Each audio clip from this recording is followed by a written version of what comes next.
Chapter 2 of The Science of Being Great by Wallace D. Wattles. Heredity and Opportunity. You are not barred from attaining greatness by heredity. No matter who or what your ancestors may have been, or how unlearned or lowly their station, the upward way is open for you.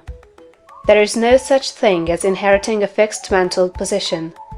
No matter how small the mental capital we receive from our parents, it may be increased.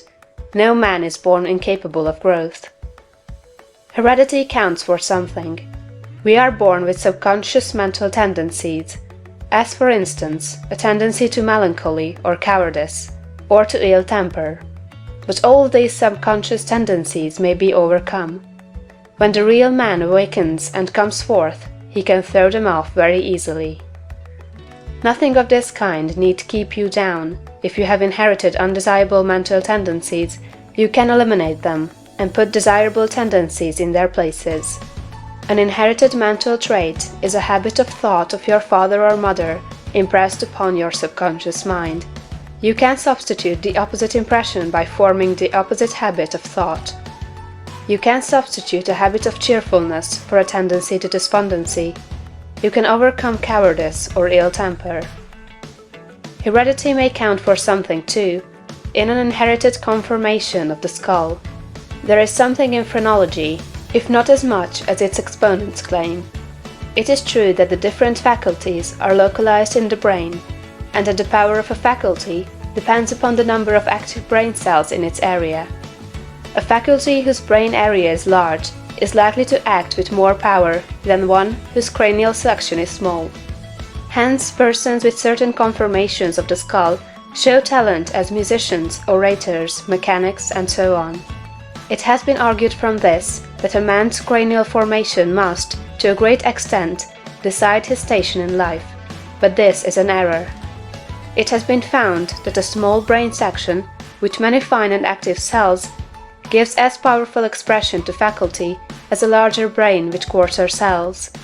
And it has been found that by turning the principle of power into any section of the brain, with the will and purpose to develop a particular talent, the brain cells may be multiplied indefinitely. Any faculty, power, or talent you possess, no matter how small or rudimentary, may be increased. You can multiply the brain cells in this particular area until it acts as powerfully as you wish.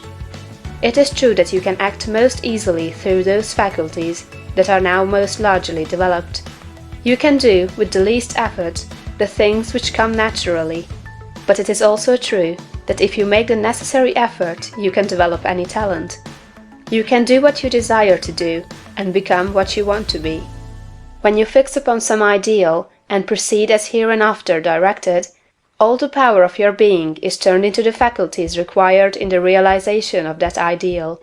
More blood and nerve force go to the corresponding sections of the brain, and the cells are quickened, increased, and multiplied in number.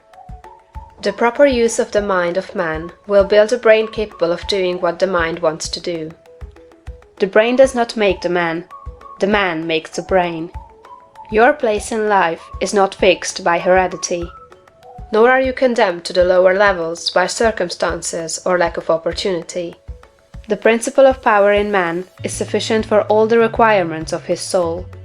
No possible combination of circumstances can keep him down, if he makes his personal attitude right and determines to rise. The power which formed man and purposed him for growth also controls the circumstances of society, industry, and government.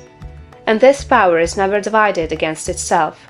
The power which is in you is in the things around you, and when you begin to move forward, the things will arrange themselves for your advantage, as described in later chapters of this book. Man was formed for growth, and all things external were designed to promote his growth. No sooner does a man awaken his soul and enter on the advancing way, than he finds that not only is God for him, but nature, society, and his fellow men are for him also, and all things work together for his good if he obeys the law. Poverty is no bar to greatness, for poverty can always be removed. Martin Luther, as a child, sang in the streets for bread. Linnaeus, the naturalist, had only $40 with which to educate himself. He mended his own shoes and often had to beg meals from his friends. Hugh Miller, apprenticed to a stonemason, began to study geology in a quarry.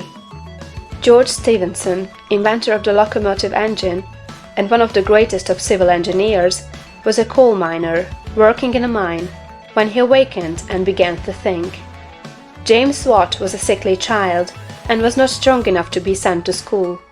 Abraham Lincoln was a poor boy.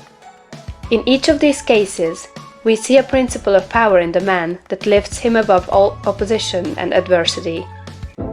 There is a principle of power in you.